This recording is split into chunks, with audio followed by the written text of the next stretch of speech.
Horror Stories by Forest Secrets.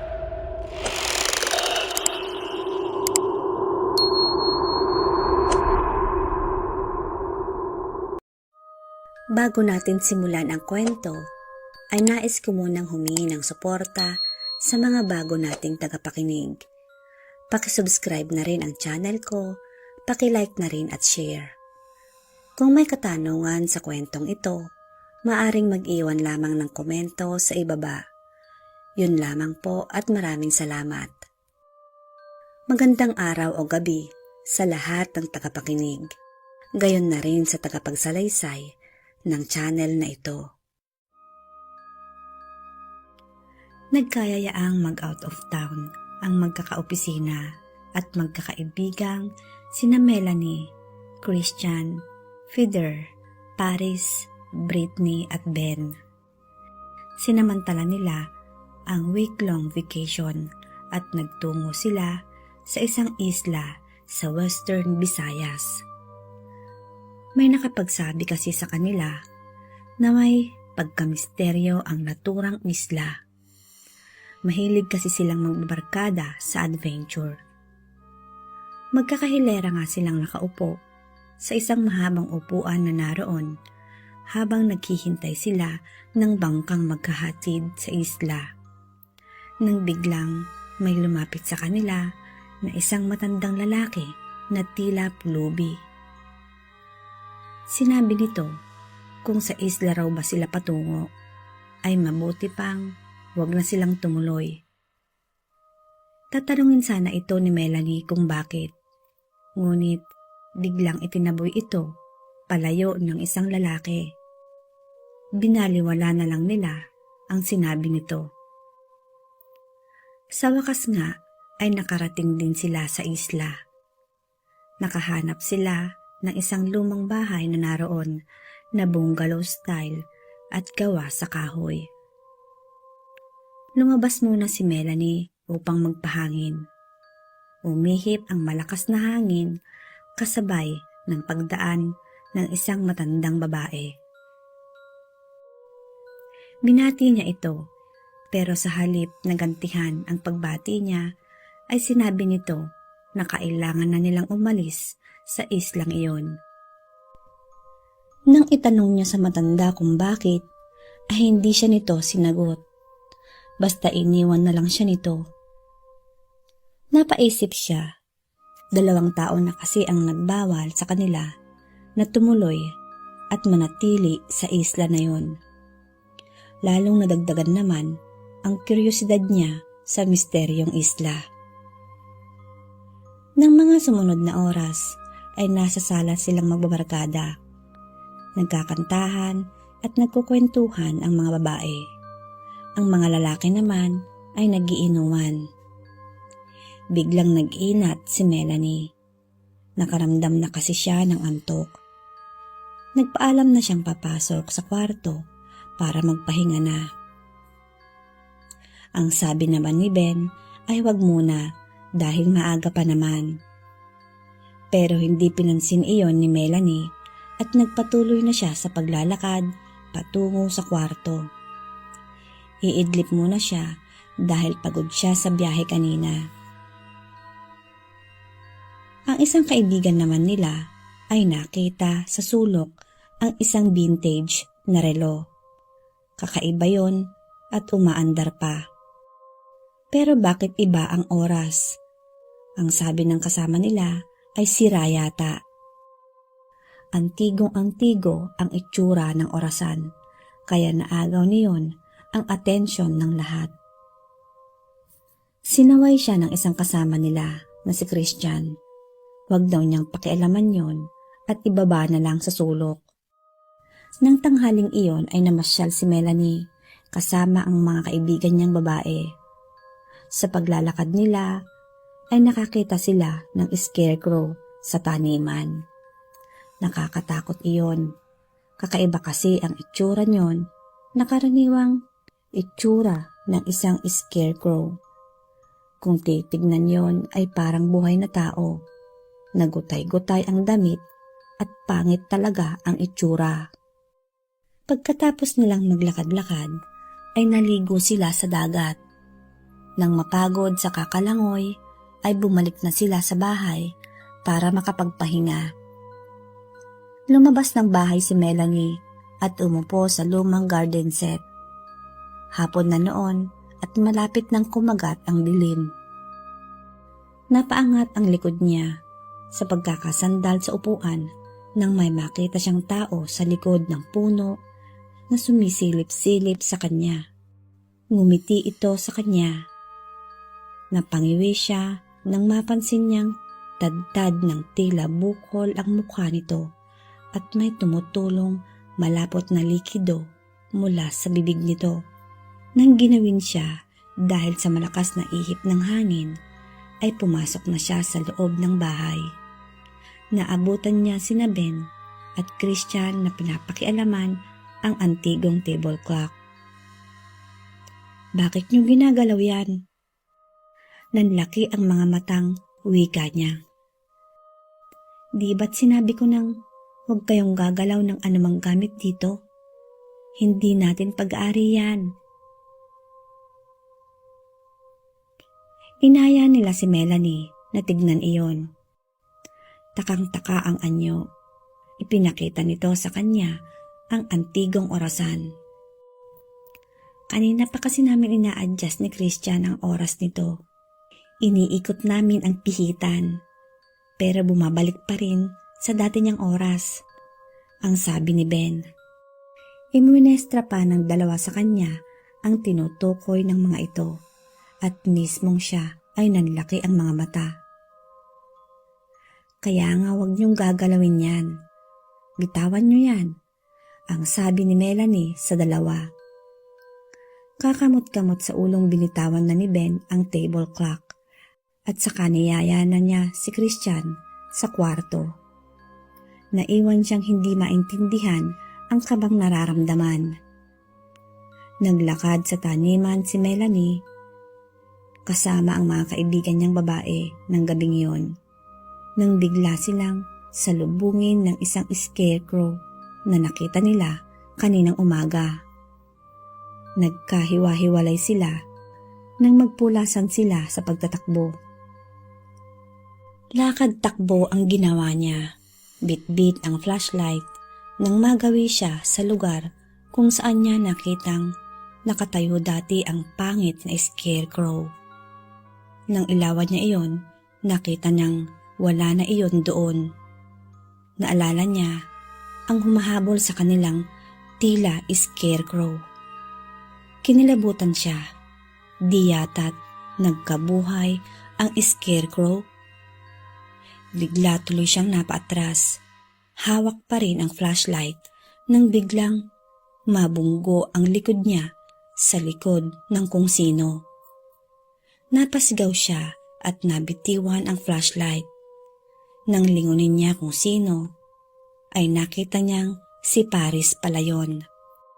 Nang akmang pupulutin na niya ang flashlight, ay nagulat sila nang makita mula sa liwanag na tinutumbok ng flashlight na nakahandusay roon ang isang naturang scarecrow.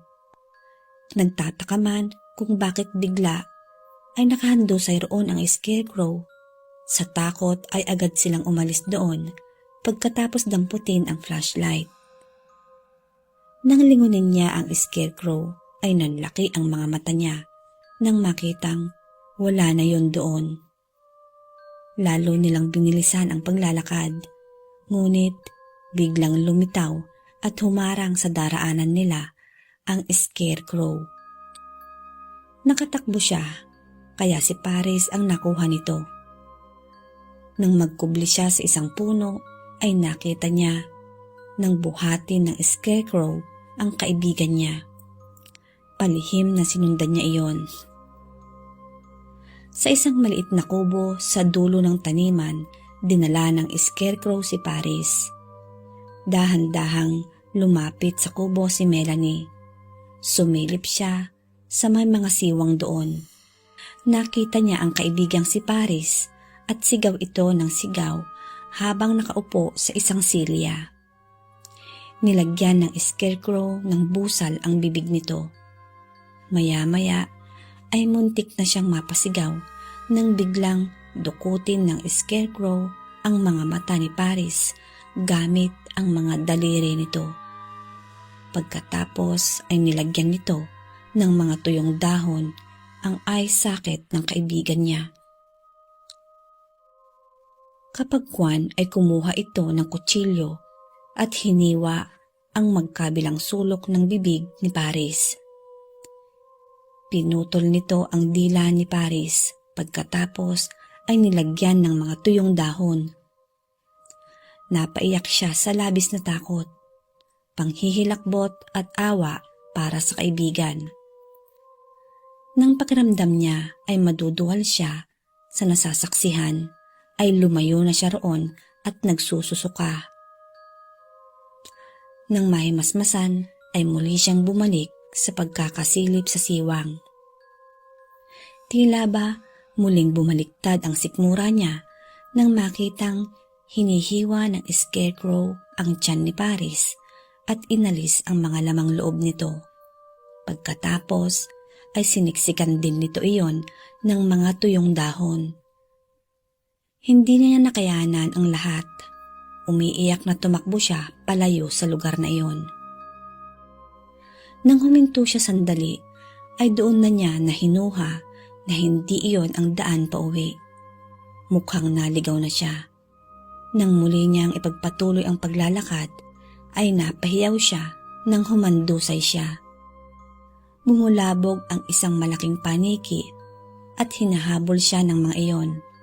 Sigaw siya ng sigaw habang tumatakbo palayo sa mga iyon, hanggang sa matumba siya. Mabuti na lamang at nakita siya ni Feder.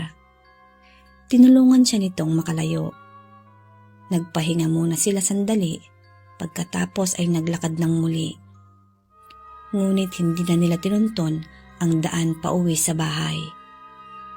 Napahinto sila nang makitang naroon na naman sila sa unang pinagkakitaan niya ng scarecrow.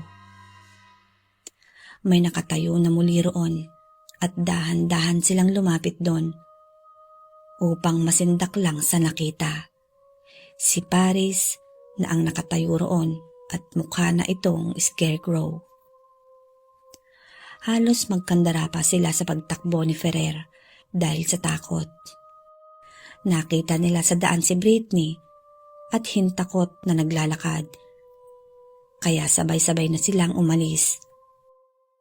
Sabihin niyong panaginip lang ito. Sabihin niyong panaginip lang ang lahat. Umiiyak na wika ni Melanie kina Ferrer at Brittany. Hindi pa rin siya makapaniwala na wala na ang isang kaibigan nilang si Paris. Si Brittany at Feder ay iyak din ng iyak habang nanginginig sa takot. Malayo-layo na rin ang natakbo nila.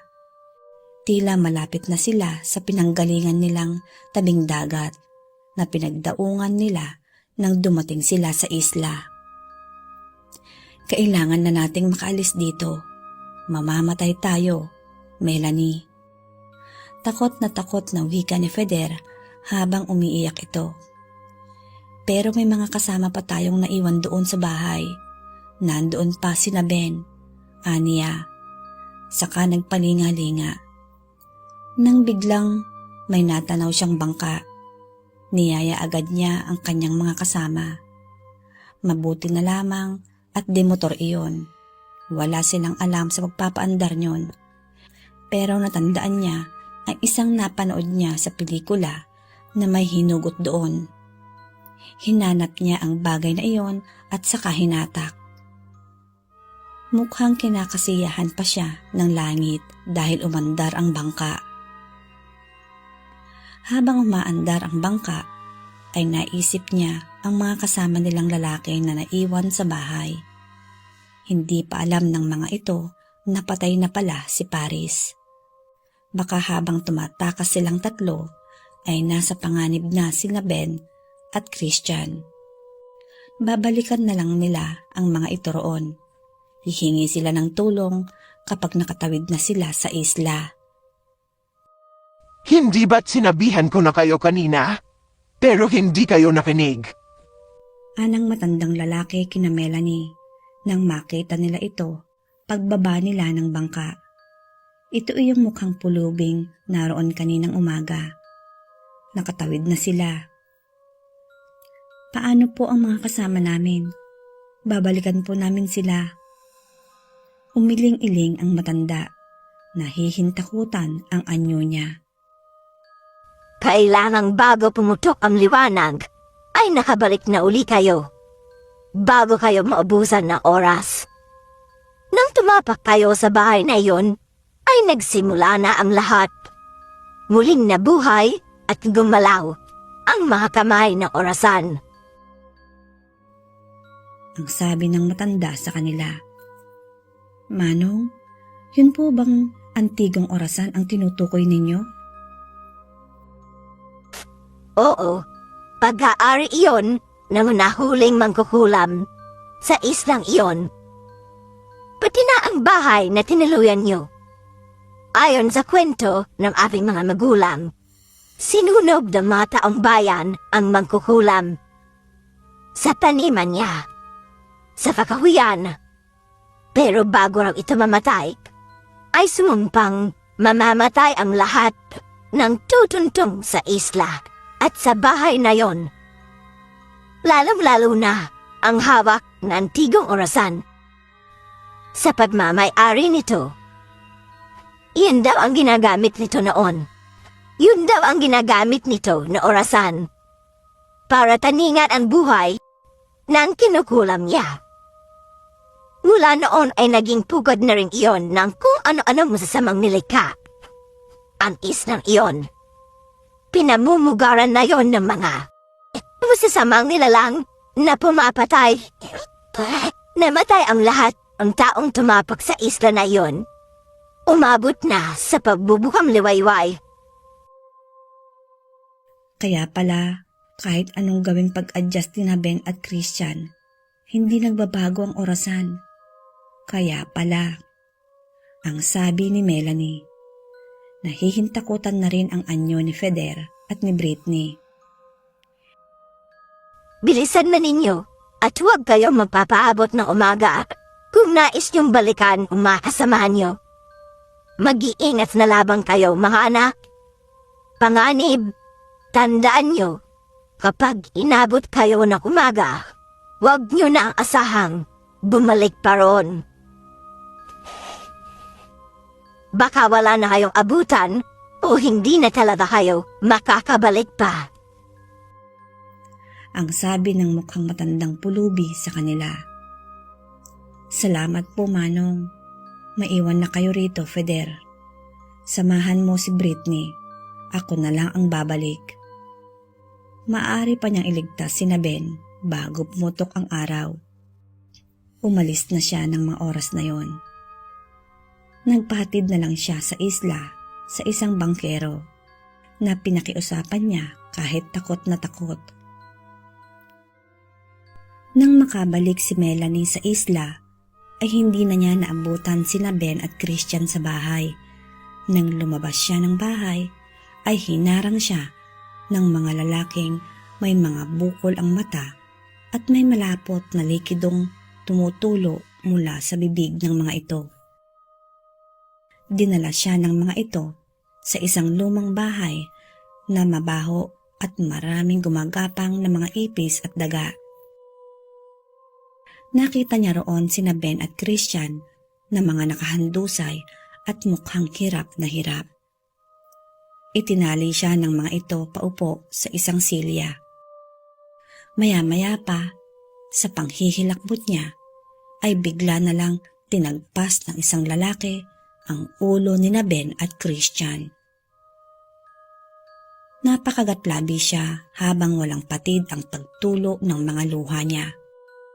Pagkatapos nun ay inihiga ang mga katawan ng kanyang mga kaibigan sa isang mahabang lamesa. Inisa-isang tagain ng mga lalaki ang mga daliri ng kamay at paa ni Ben at Christian.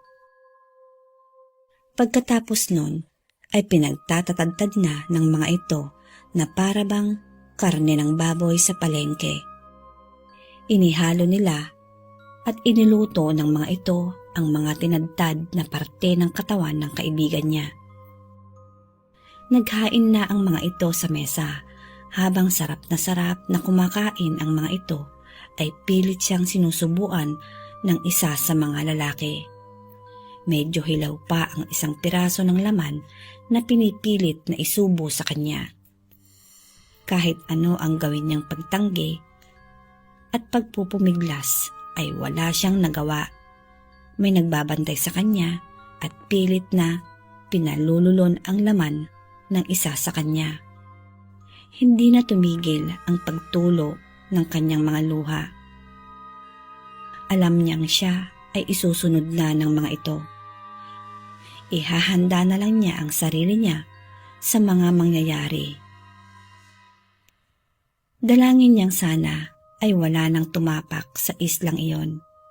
Hindi na rin siya makaalis doon at aabutan na siya roon ng umaga. Wala nang pag-asa. Ipinagpapasalamat na lang niyang hihinto na ang pagtakbo ng kamay ng orasan.